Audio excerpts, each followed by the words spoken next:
सुन तो बे।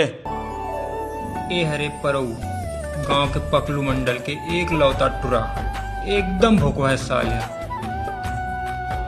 लेकिन काम के बेरम। मैं कुछ नहीं जानू सरपंच जी, मोला मोर खेत पर डीपी और यूरिया चाहिए, मतलब चाहिए, समझ गए? एकर ले बुरा कोनो नहीं है। वहीं दूसरी तरफ गुलाब की पंखुड़ी से भी कोमल, नान नान मेछा वाली, 10 जन सेटिंग वाली विसौहा की टुरी बुलबुल। बाबू मोले गुटका खाऊ लड़का पसंद है। बाबू ये माल तो बम हैगा, कौन गाँव खरे? मोले लड़की पसंद है भाई।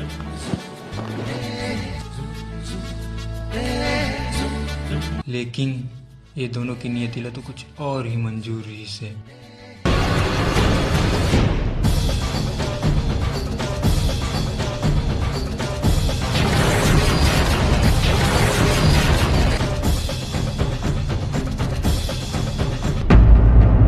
आखिर का होइस जिन परोग दोस्त हा परौ से गद्दारी कर दिस। जाने बर देखत रहो, परौ खड़े है आगू में, मिले बर आवे खरीद पाछू में।